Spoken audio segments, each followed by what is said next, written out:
Hola amigos, que tengan un tremendo hiper mega saludazo con doble Z, saludazo de Cusatón. Bienvenidos a un nuevo video. Oremos hoy a nuestro Padre Celestial para que no caigamos en las manos de falsos profetas que hacen que hasta los elegidos sean engañados y se pierdan, porque muchos son los llamados y pocos los escogidos. En el nombre de Jesús, amén. En este video voy a hablarles de este predicador llamado Jim Staley. Vamos a desenmascarar a este señor, a su falsa doctrina. No va a quedar duda de cuál es su agenda, de lo que hace y de cómo engaña a millones de cristianos que inocentemente ven sus videos. Y que les cuento, amigos, que este señor de verdad que hace muy difícil el desenmascararlo, porque sus videos duran horas y al final nunca dice como que nada concreto. Así que hay que esperarse un buen ratico hasta que suelte el engaño. Pero bueno, gracias al Padre y al Hijo, vamos a exponerlo, a revelarlo como falso maestro y engañador. Los cristianos deben saber que no todo el que dice Señor, Señor, viene en el nombre del Señor. Por tanto, empecemos verificando primero si es masón, porque desde ahí empieza mal la cosa, ¿verdad? Primero vemos la carátula de uno de sus canales. ¿Y qué vemos en el fondo? Los ladrillitos que nos representan la masonería. Este símbolo de los ladrillitos siempre lo vamos a estar viendo cuando está la masonería de por medio. Por supuesto que nosotros no nos vamos a guiar por una sola cosa, ¿cierto? Necesitamos un conjunto de señales y necesitamos encontrar también errores doctrinales y finalmente ahí tenemos un veredicto. Nosotros no somos como ciertos locos que andan por ahí en YouTube declarando que una persona es satánica nada más porque se llama de alguna manera. No, nosotros reunimos una cantidad de señales que nos dan prueba de que estamos ante un masón, alguien que conscientemente está llevando a las personas a error. Por lo cual, miremos otra señal clara, el símbolo de la pirámide con sus dos manos, señal que es repetida varias veces por él y que es la misma señal que hace el Papa Juan Pablo II. Jim Staley es uno de los exponentes de esta nueva doctrina, esta corriente llamada judeo-mesiánica, en la cual la salvación está en aprender hebreo. Si tú aprendes hebreo y pronuncias los nombres de Dios en hebreo, estás salvado. Plop. Bueno, amigos, ahora, muchas personas no entienden que lo que en realidad se les está enseñando es el Talmud. No es la Torá, amigo, es el Talmud. Muchos evangélicos sentían que habían avanzado en su fe, porque habían vuelto a las sendas antiguas, y así empezaron a hablar en hebreo, se enrollaron en sábanas con el símbolo de la estrella de David, y empezaron a hacer todo tipo de ceremonias hebreas, comiendo y bebiendo y prendiendo candelabros, y resulta que están practicando el Talmud, y ni siquiera se dan cuenta. Pero vamos por partes, amigos. Leamos en Jeremías capítulo 6, versículo 16. Así dijo Jehová: Paraos en los caminos y mirad y preguntad por las sendas antiguas cuál sea el buen camino, y andad por él, y hallaréis descanso para vuestras almas. Mas dijeron: no andaremos. Así que muchos evangélicos dijeron: ya está, volveremos a las sendas antiguas, lo cual quiere decir volver a la Torá, y en parte es cierto. El problema es que ustedes, amigos evangélicos, nunca se volvieron a la Torá. Ustedes se volvieron fue al Talmud. Y yo, amigos, no encuentro a uno solo de estos nuevos pseudo rabinos del siglo XXI que no esté cayendo en el error en el cual cayeron los judíos de antaño cuando pervirtieron la Torá, haciéndose sus propias leyes que ni siquiera estaban en la Torá, pero que finalmente quedó probado que lo que seguían era el Talmud. ¿Y será, amigos, que eso está ocurriendo hoy en pleno siglo XXI? ¿Y que en realidad se está enseñando es el Talmud y no la Torá? Oh, no, amigos, es una tragedia. Y es que si tú quieres, puedes pervertir cualquier mensaje bíblico, ¿verdad? Así como hacen los católicos. Es que nada más porque el ángel saludó a María, entonces eso significa que ahora hay que rezarle a la Virgen María. No, amigos, por favor, es que no todo lo que aparezca en la Biblia es un mandato de Dios, porque si fuera así, vemos que en la Biblia se relatan historias. Y no quiere decir entonces que nada más porque se relata una historia eso se convierte en un mandamiento, en un estatuto o decreto. Son solo relatos bíblicos que nos llevan a un conocimiento. En este caso, el ángel le estaba diciendo a María que lo que ella tenía en su vientre era sagrado, era el Hijo de Dios. Hasta ahí, amigos. Pero es que, ¿qué pasa? Tú puedes así tomar cualquier estatuto de la Biblia y tergiversarlo. Así fue como hicieron los judíos antiguamente, cuando tomaron las ceremonias de los sacrificios en el templo judío y las pervirtieron convirtiéndolas en una especie de círculo vicioso que no salvaba a nadie, sino que por el contrario, ni siquiera permitía que aquel que quería salvarse se salvara. Esto se repite en todas las religiones. Es decir, yo quiero aprender de la Biblia, soy nuevo, estoy arrepentido, me doy cuenta que mi vida pagana me ha llevado a un desastre en mi vida. Prendo a YouTube, veo a Jim Stanley hablando de la Biblia y este señor está enseñando una cantidad de cosas, está enseñando el Talmud y por supuesto que no me voy a salvar jamás. Pero ahí quedaré yo, en su maraña de videos que dicen que una letra del alfabeto hebreo me llevará a la salvación. Plop, amigos, es terrible. Peor aún es esta doctrina que dice que yo estoy salvado nada más porque digo Yahshua o Yeshua. Oh, no, amigos. Ahora, con relación a este señor Jim Staley, él declara que cada letra del alfabeto judío tiene un significado místico en la Biblia. Y es así como este señor se jala 14 videos, cada uno de 1 hora, para explicar el significado místico de cada letra hebrea en la Biblia. Por supuesto que si tú te quieres inventar algo, te lo vas inventando y punto. Y luego le agregas un versículo y ya está. Pero, amigos, yo voy a dar prueba de lo que digo, porque yo doy prueba. Yo no me ando inventando cosas. Vamos a ver si este señor viene de Dios o no viene de Dios. Ahora, como es la norma de esta doctrina judeo-mesiánica, ellos todo lo tienen que andar traduciendo al hebreo. Los idiomas normales, el inglés, el francés, el español, no sirven para nada para estudiar la Biblia. Ellos, como ellos saben hebreo, son los nuevos ungidos, por lo cual este señor muestra que el nombre del Padre en letras hebreas tiene un significado espiritual grandísimo, pero no solo ahora en letras hebreas, sino que también en escritura jeroglífica hebrea, a lo que él llama jeroglíficos pictóricos. Y a que no adivinan cómo se escribe el nombre del Padre en esos jeroglíficos pictóricos hebreos, con una letra G al revés y el símbolo de un toro, plop. Como sabemos, la G es el símbolo de la masonería. Otra prueba más. Y el toro con cachos yo no tengo ni qué decir qué simboliza, ¿verdad? Porque simboliza a Belcebú. Amigos, pero vamos a detenernos un momentico en este punto. He aquí un señor que dice que predica las sendas antiguas. ¿Acaso no dice el segundo mandamiento, no te harás imágenes?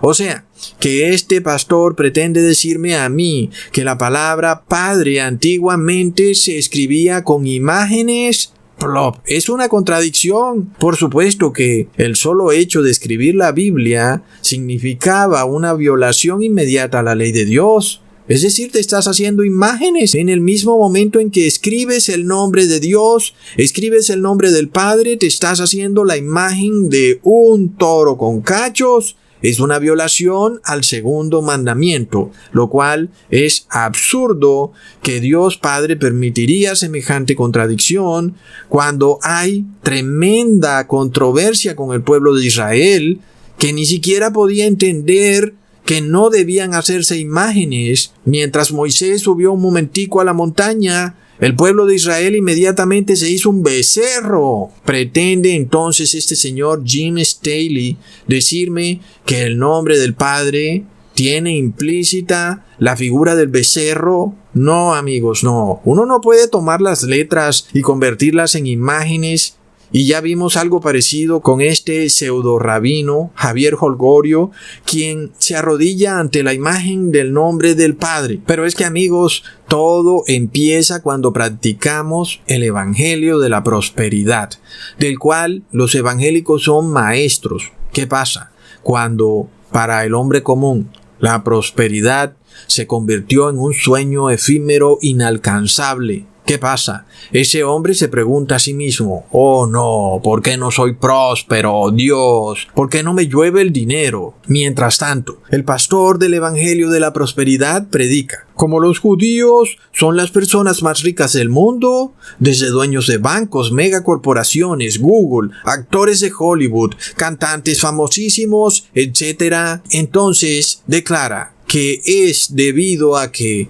este pueblo practica los ritos establecidos en la Torá, son especialmente bendecidos por el Padre con la riqueza mundana. Por lo cual, el feligrés del Evangelio de la Prosperidad declara: ya sé, si en realidad quiero tener prosperidad, debo comportarme igual que un judío, hablar como un judío, pensar como judío, tener sus mismas tradiciones y su misma disciplina, porque ahí está el secreto de la gran prosperidad del judío, en que debido a que guardan cada jota y cada tilde de la ley, Dios Padre los bendice dándoles las más grandes riquezas mundanas. Así que de ahora en adelante, dijo Guadalupe de Cuernavaca, en esta casa todos vamos a hablar en hebreo y punto. Y de esa manera nos lloverá prosperidad, la prosperidad de los judíos. Pero plop, amigo evangélico, esa no es la razón por la cual los judíos son tan prósperos. Lo que pasa es que los que tú crees que son judíos, tal vez no lo sean, sino que son de la sinagoga de Satanás. Pero además de todo, recordemos que Dios bendijo a los judíos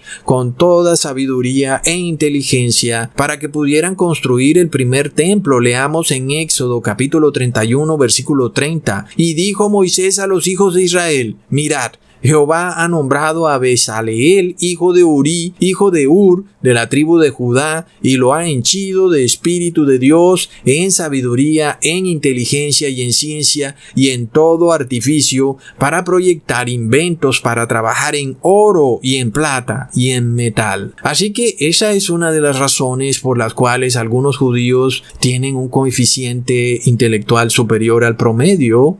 Otra razón, indudablemente, es la dieta. Los judíos, generación tras generación, se han abstenido de la sangre animal y de lo sacrificado a ídolos y de lo ahogado, tal y como está escrito en la Torá, y esto hace que sus habilidades intelectuales se preservaran intactas de generación en generación.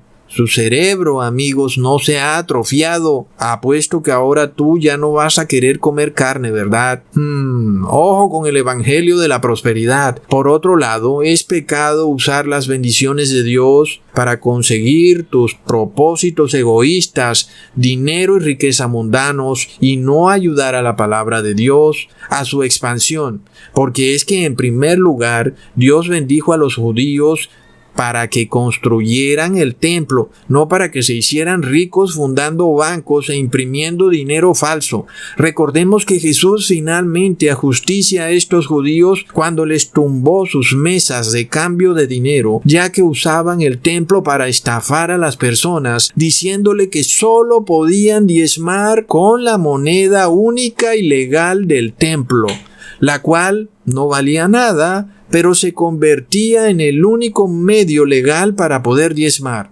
Por supuesto que los judíos piadosos, deseosos de diezmar, estaban dispuestos, con tal de cumplir la ley, de entregar su dinero real para recibir estas moneditas falsas de los cambistas de dinero. ¡Wow!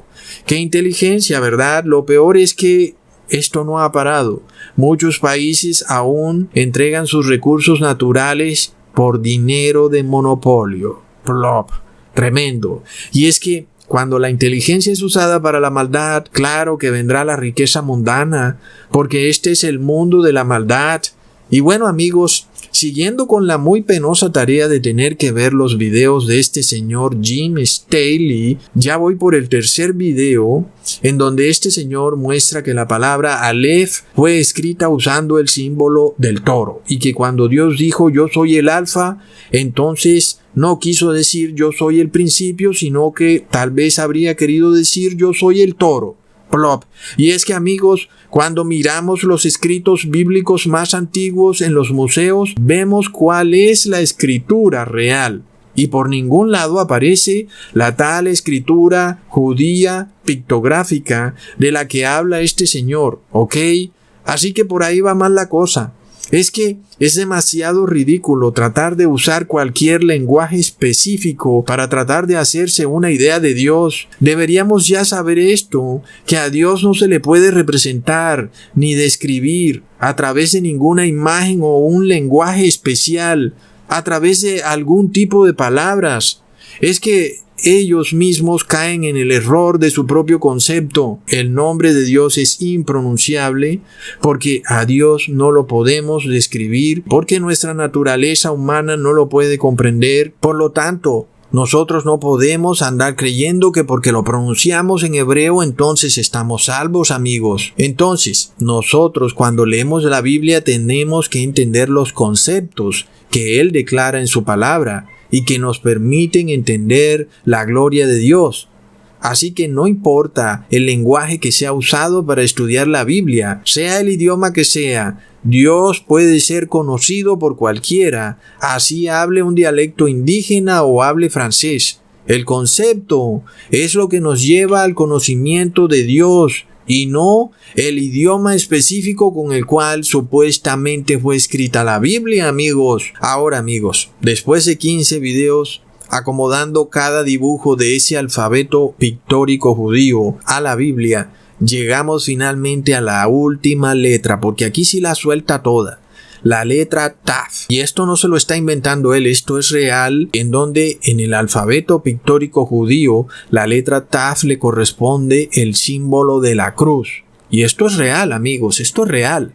Y como sabemos, Jesús no murió en una cruz, pues los judíos sabían muy bien que la cruz es un símbolo pagano que data del imperio babilónico, que proviene de la letra T de Tamuz. Pero, amigos, pongan atención, ¿qué pasa cuando tú no crees en la Torá, sino que realmente crees es en el Talmud? Y resulta que gran parte del Talmud fue escrito cuando el pueblo judío estaba precisamente en Babilonia. Pero amigos, imaginémonos este razonamiento porque este es el error que quiero mostrarles. Como la letra Taf indudablemente se parece a un clavo, muchos dicen, ¡ay, qué coincidencia! Como la letra Taf se parece a un clavo, y en la pictografía judía la letra Taf es una cruz, entonces esto quiere decir que hay una profecía mesiánica oculta que nos muestra que el Salvador sería clavado en una cruz. Y es que cuando nosotros nos salimos de la Biblia para usar nuestra imaginación y buscar pretextos para cuadrar doctrinas alocadas, amigos, vamos directo al precipicio. Aquí es donde quiero mostrarles el grave error de adentrarnos en este mundo, de leerlo todo en hebreo y de andar buscando similitudes con símbolos pictóricos hebreos para tratar de sacar alguna doctrina nueva que haga que la gente quede como que ¡ay, qué doctrina tan interesante! No, amigos, la Biblia claramente nos dice que Jesús fue colgado en un palo, en una estaca o poste, en un madero, y la cruz son 2 maderos. No es un madero. Ahora, ustedes no se alcanzan a imaginar cómo este tipo de doctrinas pueden llevarlos a la perdición total. Porque ustedes dirán, oh, Cusatón, pero ¿quién va a caer en este engaño? Miremos, amigos, la doctrina que este señor dice y miremos cómo la letra Taf en realidad significa pacto o señal. Es decir, ese es el significado de la letra Taf en hebreo, pacto o señal. Y si recordamos el versículo de Ezequiel que dice en el capítulo 9, versículo 4, y díjole Jehová, pasa por medio de la ciudad, por medio de Jerusalén, y pon una señal en la frente a los hombres que gimen y que claman a causa de todas las abominaciones que se hacen en medio de ella. Amigos, la palabra señal en este versículo es la letra Taf. ¿Entienden? Ustedes ya se podrán imaginar para dónde va la cosa. Miremos, amigos, en lo que desemboca el estar mirando estas traducciones hebreas y estar buscando símbolos.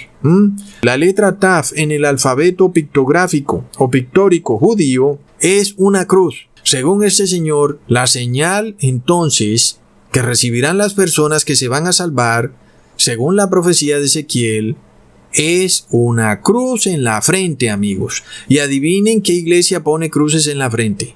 La Iglesia Católica. Plop. De hecho, este señor Jim Staley declara que la Iglesia Católica, después de todo, sí tenía razón con su ceremonia de poner una cruz de ceniza en la frente. Oh, no, amigos, ceremonia que primero que todo no es bíblica y no aparece ni en la Torá, ni en el Nuevo Testamento, ni por ningún lado. Entonces, amigos, miremos cómo este señor usa el idioma hebreo para establecer algo que parece, entre comillas, lógico si tú no conoces la Biblia. Miremos cómo él te está mostrando que la letra Taf significa señal y que si tú la comparas con el idioma pictórico judío, la letra Taf significa cruz. Y si vemos que Dios va a poner una señal en la frente de las personas que se salvarán, esto querría decir que esa señal será una cruz.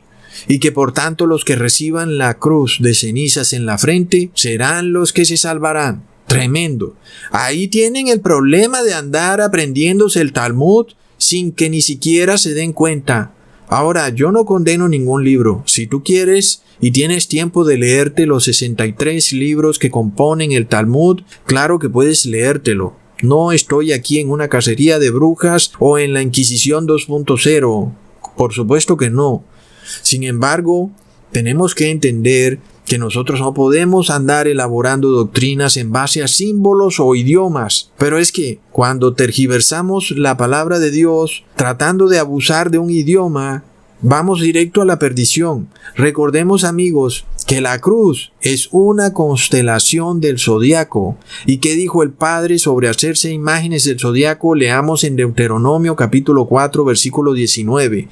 Y porque alzando tus ojos al cielo y viendo el sol y la luna y las estrellas y todo el ejército del cielo, es decir, las constelaciones, no seas incitado y te inclines a ellos y les sirvas, que Jehová tu Dios los ha concedido a todos los pueblos debajo de todos los cielos. Pero es que la historia se repite. La estrella de Refán hoy en día es la cruz, amigos.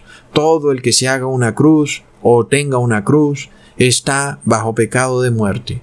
Pero miremos cómo lo declara el mismo apóstol Pedro. Leamos en Hechos capítulo 7, versículo 42. Y Dios se apartó y los entregó que sirviesen al ejército del cielo, como está escrito en el libro de los profetas. Me ofrecisteis víctimas y sacrificios en el desierto por 40 años, casa de Israel. Por supuesto que no sacrificaban a Dios, sino a la estrella de Refán, amigos. Así que ponga atención, este señor Jim Staley enseña a volver a las sendas antiguas, a la Torá. No, amigos, lo que está enseñando es que te pongas el sello. ¿Y qué sello es? La cruz de Roma, la cruz de Tamuz, que es la misma estrella de Refán. Plop. Entonces, tal vez sí te esté haciendo volver a la senda antigua, solo que no a la Torá, sino al Talmud. Plop. Ahora, si las señales que este señor ha hecho podían hacernos sugerir que es masón, miremos nada más esta prédica, amigos. Cuando se nos dice que la marca o el sello de Dios es una cruz, que es un símbolo de la constelación, entonces no hay duda de que de ser masón, tal vez sea el mejor masón de todos, porque sabemos que la masonería es una orden católica, y como ya hemos dicho, basta que ofendas en un punto de la ley para que seas culpable de toda la ley. ¿Cómo es que este señor, supuestamente exponente de la Torá, pero te declara que debes ponerte una señal de una constelación en tu frente, que es una clarísima violación de la Torá. Plop. Ahí van y vienen las contradicciones con estos judíos mesiánicos. Según este señor, cuando tú entras a la iglesia católica y te pones la ceniza en la frente, el Padre Eterno ve tu frente y dice, ahí está la señal, el pacto, Taf, y el símbolo pictórico de Taf, la cruz. De esto habló mi profeta Ezequiel. Patrañas, amigos, son mentiras. Amigos, esto precisamente es doctrina talmúdica. Y para los que trabajan todo el día y no tienen tiempo para estas cosas y para leerse el Talmud, y de repente se sienten sobrecogidos con el hecho de que alguien que parecía ser un pastor judeo mesiánico realmente termina siendo el mejor sacerdote católico que haya existido en la tierra, porque es hasta mejor que Luis Toro, porque Luis Toro no gana millones de adeptos a la fe católica como lo hace este señor Jim Staley. Quiero decirles entonces, amigos, que la mejor manera de protegerse contra estos engañadores es tomando cuidadosamente cada mandamiento de los 10 mandamientos y estudiarlos, porque ahí es donde estos engañadores patinan. Aunque muchas personas de repente piensan que estos sabiondos, que saben hablar hebreo y jeroglíficos antiguos judíos de hace 5000 años y que por eso ellos deben tener la sana doctrina, de nada vale todos esos conocimientos, amigos, si violan la ley de Dios. Toda su doctrina se les va por el retrete. Ahora, hablamos de doctrina, ¿ok? No hablamos de los individuos porque los individuos se equivocan, pero hablamos de la doctrina porque este es un tema de la Torá. A mí, Jim Staley como persona, espero que le vaya muy bien, espero que se haga millonario. Realmente no tengo ningún problema con él como individuo, pero con lo que predica y con su doctrina, sí tenemos una controversia, tenemos algo. Que lo que él predica no está acorde a la Torá.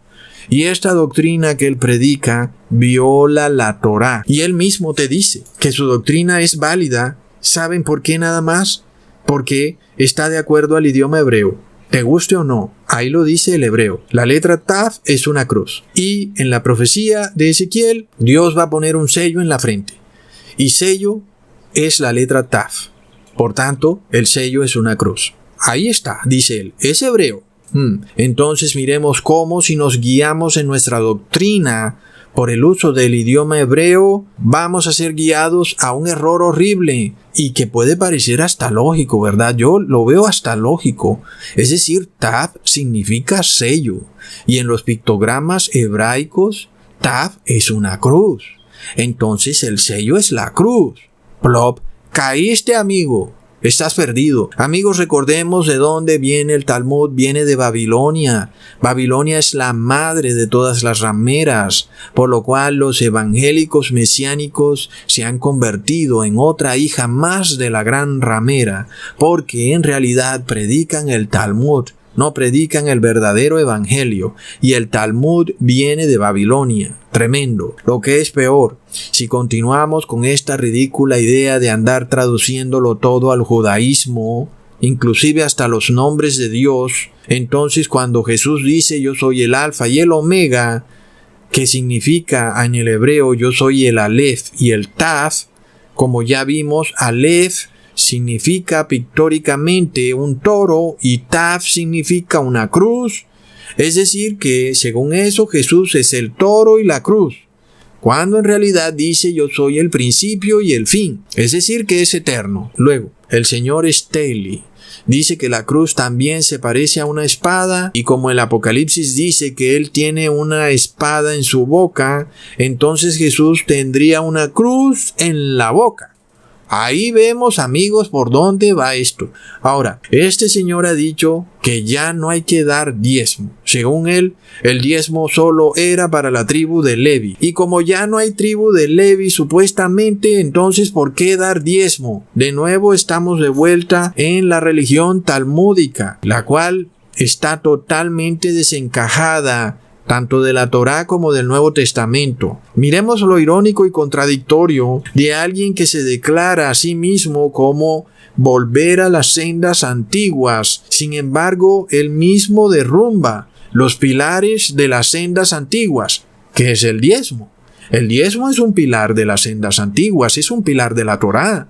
Por supuesto, aquí el evangélico mesiánico, que nunca ha dado diezmo en su vida, a lo mucho ha dado limosna, que no es diezmo, por supuesto, tiene un grave problema en aceptar una nueva doctrina en la que de repente se le pide diezmo. Y por lo tanto, para poder aceptar una nueva teología de la prosperidad disfrazada de judaísmo mesiánico, se le dice que aquí no tiene que dar diezmo, puedes entrar tranquilo, todo es gratis, feliz todo el mundo, pero la ley de la Torá declara que hay que dar diezmo. Sin embargo, aquí el rabino se busca sus pretextos de decir que como no hay templo, entonces tampoco habría que dar diezmo. Ok, si usamos la misma cadena de pensamientos, si no hay templo, pues ¿para qué voy a festejar las fiestas judías? Después de todo, en muchas de las fiestas hay que ir al templo judío a llevar una ofrenda, en donde en algunos casos hay que llevar una ofrenda de harina, en otros hay que llevar un cordero, pero si no hay templo, pues ¿para qué voy a celebrar las fiestas? Tendría que esperar hasta que se construya el templo y ahí entonces sí podría celebrar las fiestas. Es decir, si voy a ser consecuente con la idea de que no doy diezmo porque no hay templo, tengo que ser consecuente con la idea de que no voy a celebrar las fiestas porque no hay templo. Pero ellos dicen que sí tienes que celebrar las fiestas y aún debes comer y beber, y si no, entonces estás pecando. Por lo cual, amigos, entendamos esto doctrinalmente hablando. Si tú vas a considerar que no das diezmo porque no hay templo, también debes considerar que no hay judaísmo porque no hay templo. Es decir, por supuesto que no hay judaísmo porque no hay sacerdote, como ellos mismos declaran. No hay sacerdote de la tribu de Levi, no hay templo, no hay judaísmo. Ahora, cuando me refiero a las fiestas judías, me refiero a la manera en que eran celebradas por el pueblo judío en la Torá, es decir, a la manera física en que se celebraban, comiendo y bebiendo y yendo al templo a hacer el sacrificio de algún cordero o llevar alguna ofrenda. Por supuesto que hablo de que hay que ser coherente con la doctrina que se enseña. En mi caso, yo te digo que la doctrina verdadera es guardar la Torá. Quiere decir que debes dar diezmo y que, aunque no hay templo, debes guardar las fiestas de Dios, no a la manera como se hacían físicamente, sino espiritualmente, porque ahora nuestro sacerdote está en el cielo y se llama Jesús. Sin embargo, si tú te quieres volver talmúdico y quieres andar obedeciendo la Torá en su sentido físico y estrictamente literal, entonces o guardas toda la Torá o no guardas nada de la Torá. Porque recordemos que el que viola un punto de la ley, viola toda la ley.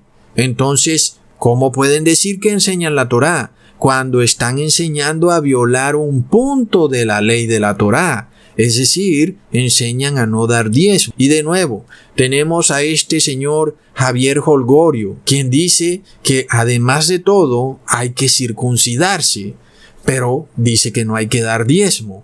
Entonces, al fin, ¿qué, compadre?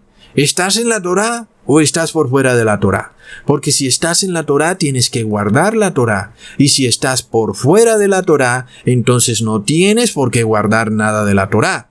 Es decir, hablando doctrinalmente y de manera coherente, yo lo que te diría es que hay que guardar toda la Torá. Pero no te puedo decir jamás que guardes unos puntos de la Torá y otros puntos de la Torá no los guardes, porque entonces estás haciendo ofensa.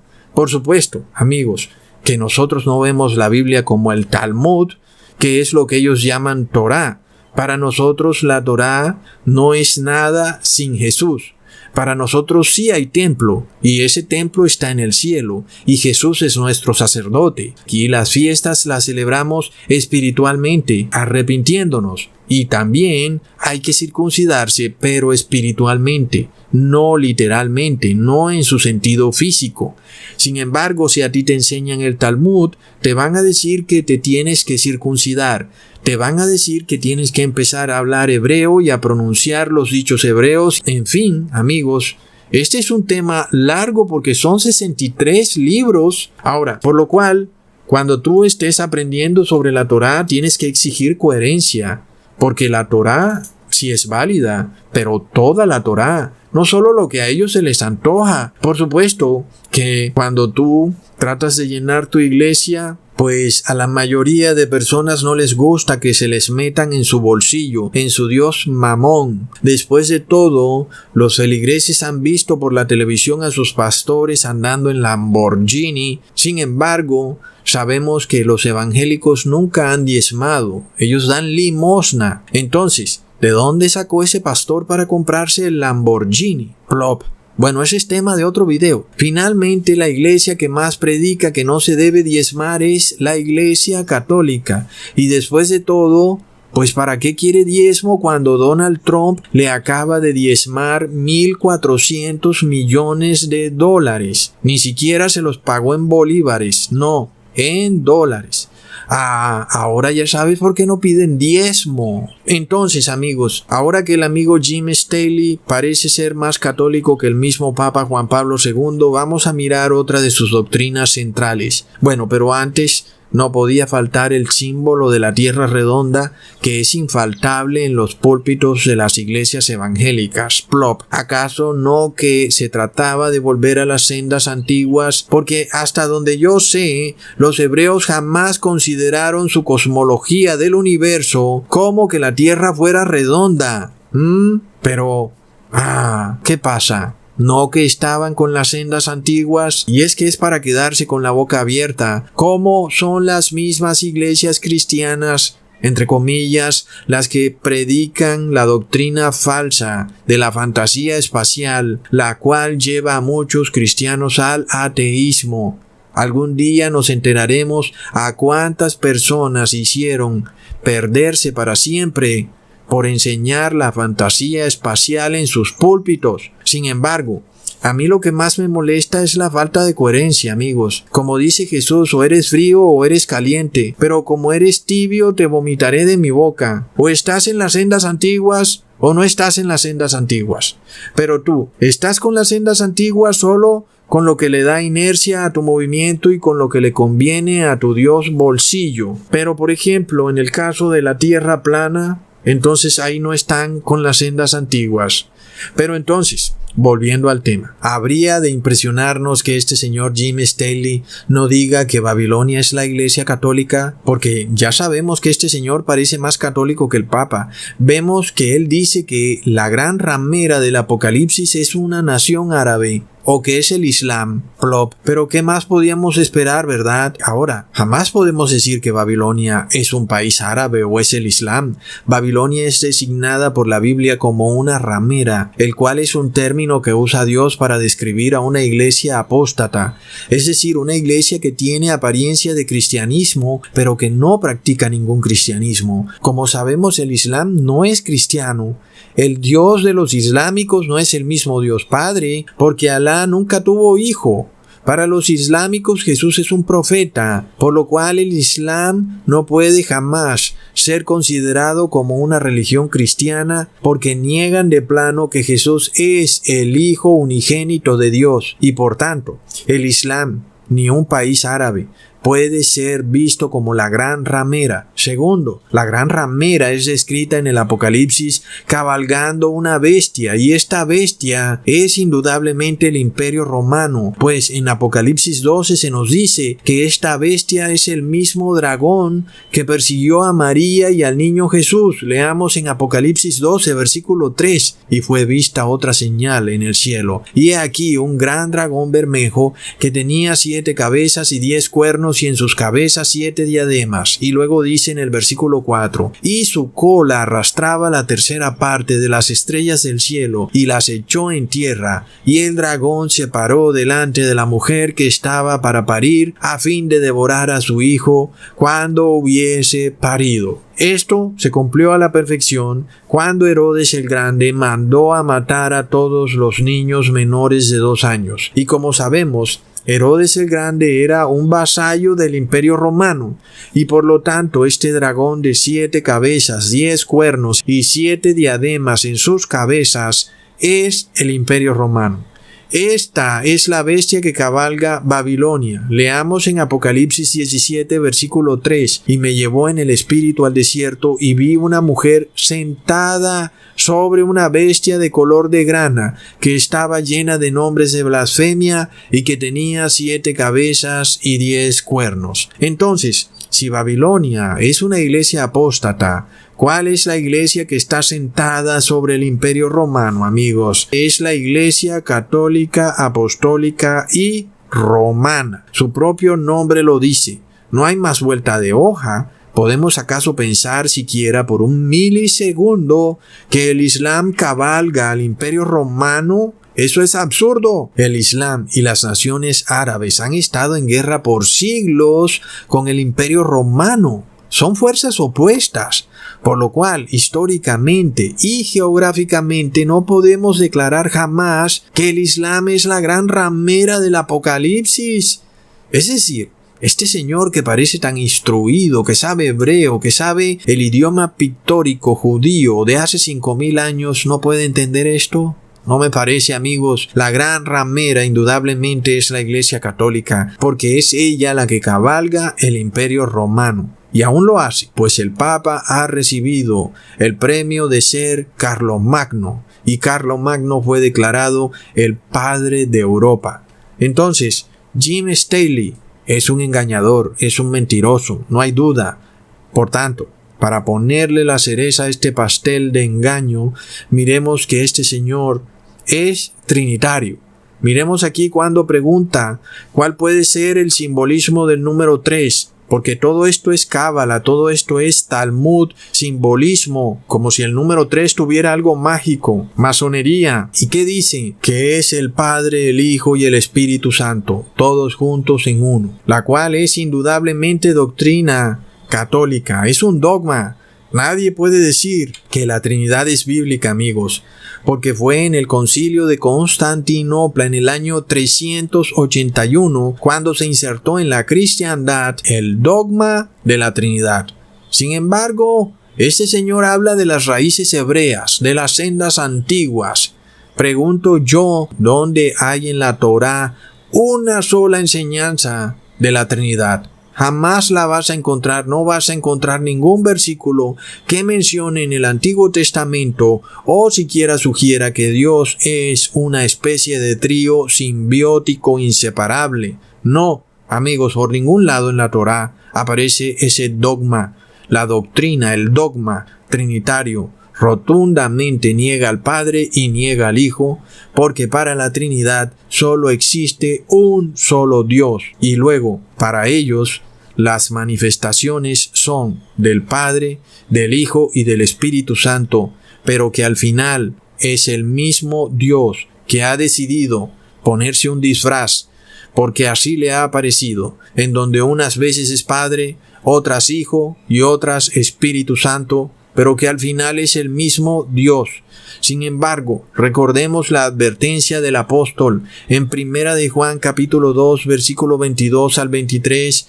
¿Quién es mentiroso? Sino el que niega que Jesús es el Cristo. El tal es anticristo, el que niega al Padre y al Hijo. Cualquiera que niega al Hijo, este tal tampoco tiene al Padre. Cualquiera que confiesa al Hijo, tiene también al Padre. Y muchos mesiánicos no quieren reconocer que son trinitarios. Pero ya vemos que detrás de este movimiento judeo-mesiánico se esconde la masonería. Y detrás de la masonería se esconde la Iglesia Católica. Y detrás de la Iglesia Católica está el dogma de la Trinidad. La Trinidad no es una doctrina bíblica.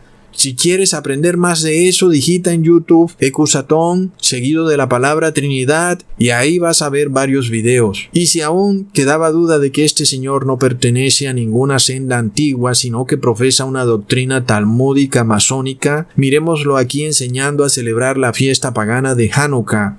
Y miren en dónde aparece el Hanukkah. En el Talmud, amigos, entonces tengamos cuidado cuando creemos estar aprendiendo algo y se nos mezclan verdades con mentiras y pensamos que estos señores que parecen muy eruditos y nos están diciendo la verdad, solo basta guiarnos por una sencilla regla de 3, de dónde sacan el dinero para sus instalaciones, para sus templos, para los equipos de sonido y de música que son tan costosos, ¿verdad?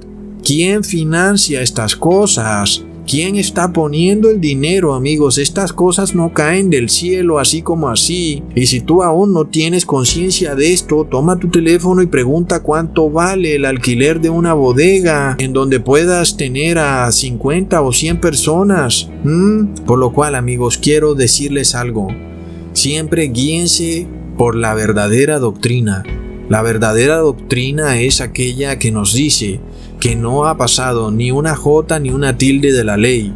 Sin embargo, ¿acaso pensamos nosotros que vamos a sacrificar un cordero? No, ya sabemos que nuestro cordero está en el cielo, es Jesús. Así que sí sacrificamos un cordero, pero no físicamente, lo sacrificamos espiritualmente. Es nuestro Señor Jesús quien dio su vida para que nosotros pudiéramos tener arrepentimiento. Así que todas las fiestas de Levíticos 23 son fiestas que deben celebrarse en el campo espiritual, en su sentido espiritual, no en comida ni bebida, como lo dice el apóstol Pablo en Colosenses capítulo 2, versículo 16. De nada te vale a ti practicar absolutamente ningún rito, antes por el contrario.